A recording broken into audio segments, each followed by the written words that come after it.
global economic crisis happened many times.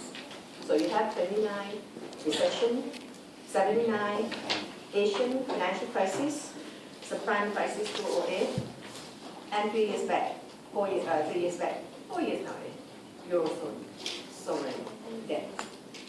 Why we started here? This is what the subject guide started, because when you have these crises,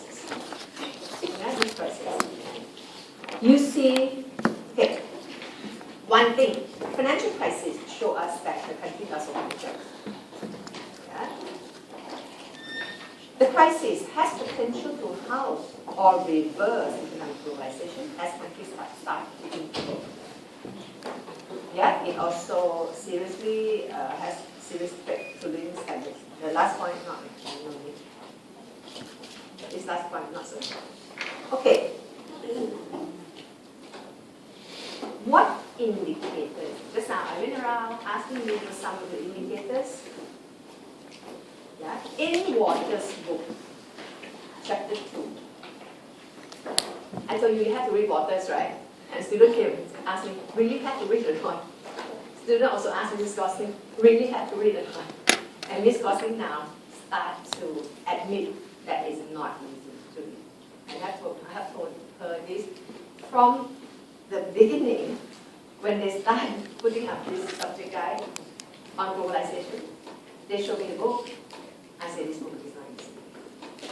I said, no. She said, no, not true. This is written by author in Australia, not even for British audience. Not easy. So now she starts saying, she told students, if you find it difficult, yeah, then read other things. Yeah, and she said, read Massillon and Cummins. Yeah, so I told you before, you can read Fuchs, not very good. Read Giddens, read Massillon and Cummins, and then go to her. You are preparing for my assignment next week. You would have identified some theories. Those field theories you have identified, you must read. Yeah? You must read first. This is not enough. You've got to have the understanding first. Yeah? So you start with a few first, and later you expand to one. Okay. According to this book, if you have this book, whatever, just go and read the introductory chapter of this book. Yeah? Even if you don't go deeper into economic, culture, and politics, just read the intro chapter. Okay, and what to say? The indicators are world trade. Yeah? International Division of Labor. MNCs, M&E. Yeah? He mentioned MNC, M&E. I said, don't use the word MNC, M&E. Use TNCs. Production system, Fordism, financial market, migrant laborers, TNCs, transnational class. When you go look for example, just think of these items. Can we take example of world trade, international division of labor, and all that? These are indicators of global economy. In your subject guide, say there are two sets of key things. One, how much that we see global economy. Two, has globalization changed the nature of firms? Let's do the first one. We'll try to do everything we collaborate. One, do we have global economy? Does it close to ideal height? Yeah? The economy today, does it have any restriction at all? That's another way to think about it. Or global economy is allowed to operate freely. Cartel. Yeah? Remember, economy in real time? We have global economy because now we have the ICTs. Yeah? We're not doing that. You know Castel. Castel the ICTs. Now we can trade financial market freely. Restriction? Maybe, but the government can't control it that much. So to what extent? To a large extent. How much? A lot. Globalization really is happening. It's real. Hirsch and Thompson, do we have global economy? To what extent? Not yet. Not yet. We don't have it yet. Why not? Because there's still restriction. Government is still strong. Government still intervenes in the market. And from historical perspective, Hirsch and Thompson said, global economy being operationalized by indicators that he used trade, he used international regional labor, all those indicators that he used. He said, you really look at that, the world today is much less globalized than in the past. Yeah, that's Hirsch and Thompson. Let's declare, is the world globalized? How much the world has globalized in terms of the economy? He said a lot. This Leslie Clare is one guy you may want to take note of. He is a professor at LSE. He's a sociologist. His focus is, I think, it's very easy and very easy to get example for. Then he looked at the TNCs, transnational corporation. This guy take from Marxist perspective. Okay, Marxist.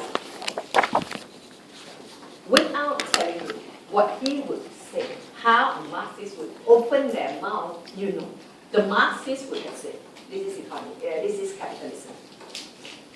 And if you think of globalization, you think of global capitalism. Just like Marx has laid foundation for it. So before you write slide, you want to write a paragraph of Marx first. Yeah?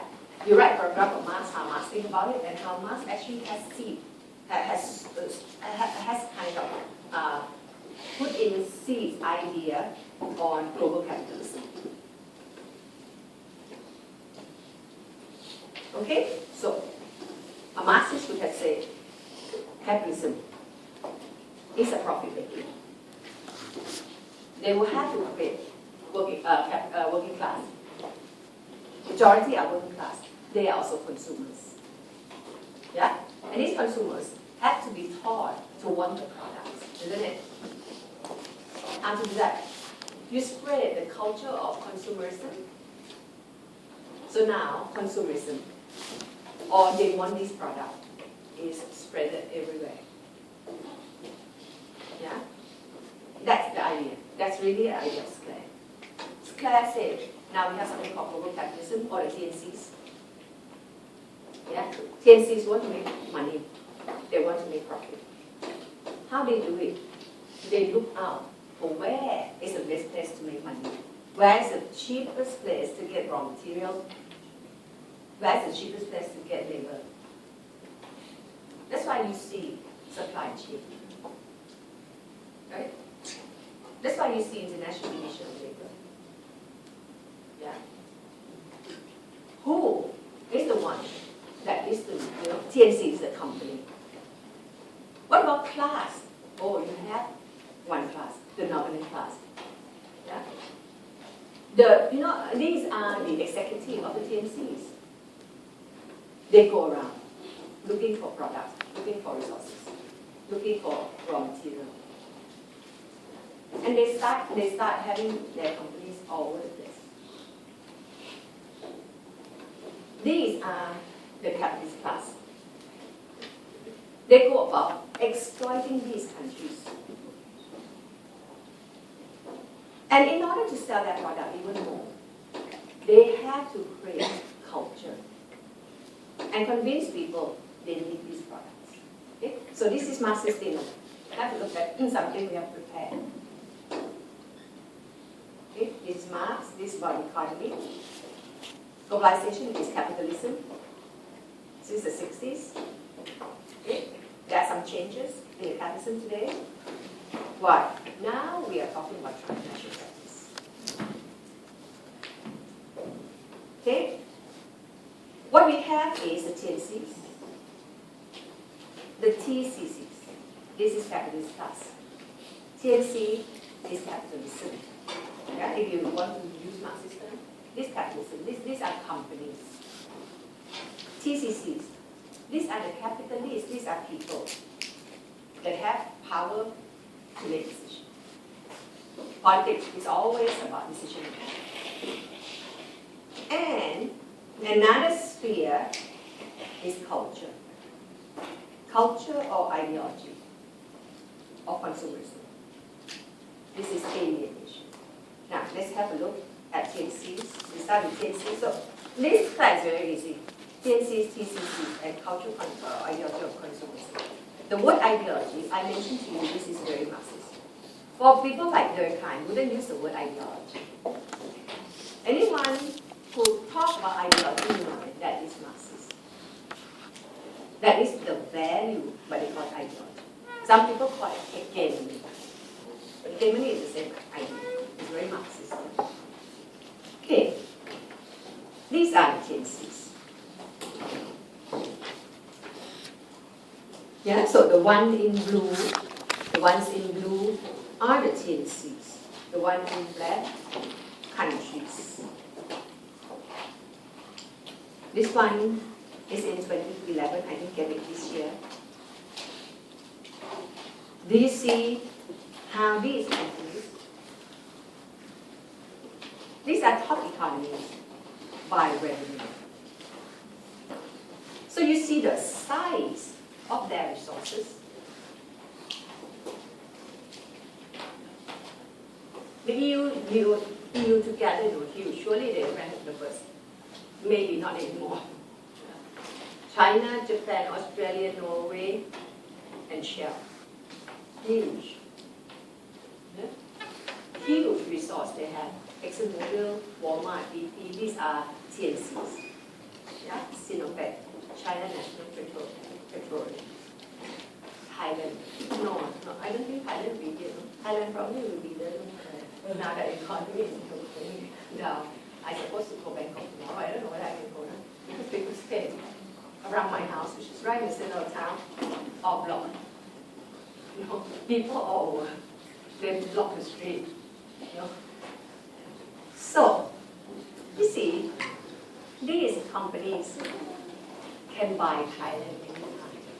They have the resources much bigger than Thailand. Can you imagine those smaller countries? Singapore is already so advanced, already so rich. Yeah?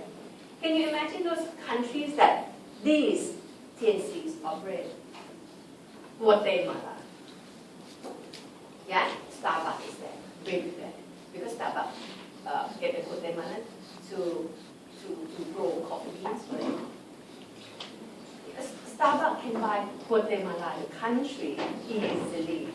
In fact, they can buy many countries. Yeah, that's why these four countries, when TNCs go, they are really they are very happy, you know, because they are coming to create jobs. And for them to try to attract the TNCs, in fact, they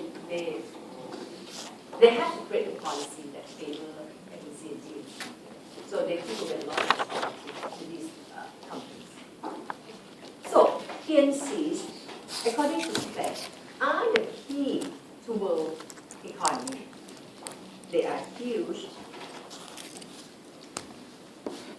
The main institution is TNCs, globalization of capital and production for profit. They sell product everywhere, their asset more than the GNP in many countries. They have power over the government. Yeah, I told you that the government will have to try to have the environment that is conducive to these TNCs, otherwise they move around. TNCs, transnational. By definition, they're transnational. They move around. Yeah? That's why last time, a lot of countries start in China. Yeah? They start their plants in China. Make TV, make cars, make all kinds of things. But now, because China, you know, you can't read Chinese. China is, they already have their own industry. Labor becoming expensive. They move to Thailand. They transnational. They move to Thailand. Thailand still expensive as compared to Vietnam. And as Vietnam opened the economy, they moved to Vietnam. Yeah? So they're looking for where else that has cheapest resources and cheapest labor. So now everybody look at Myanmar. Yeah? Started to open up. Plenty of cheap labor. Yeah? You give them like what, $2 a day, they're very happy already. Yeah? So they're transnational. Therefore the government really has to try to keep them. They influence international organization, exploitation as part and parcel of this economy. Example, good example, I told you just now, Starbucks and Guatemala. And we used it under World System last week. Yeah, last week we looked at Wallerstein idea of cooperative. Yeah, and I talked about Starbucks. Yeah, and I talked about Guatemala, where Starbucks have their operations quite hugely there. Okay, TCCs.